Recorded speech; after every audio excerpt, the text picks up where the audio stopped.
video has been sponsored by King Maps, FiveGuard, and JustScripts. Check their website in the description. Hey everyone, welcome to Zexus Development. In this video, we are going to install a library MLO into our FiveM server. So without any further ado, let's get to the installation process. So this is MLO which you are going to install into a FiveM server. I'll put the link in the description below. You just have to scroll down over here.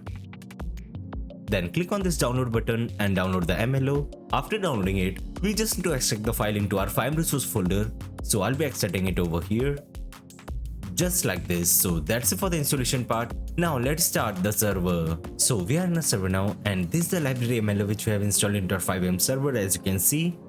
And this is the location in the map over here. Now let's get inside the MLO.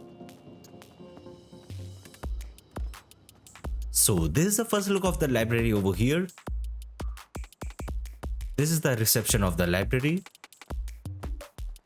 And these are the bookshelves over here.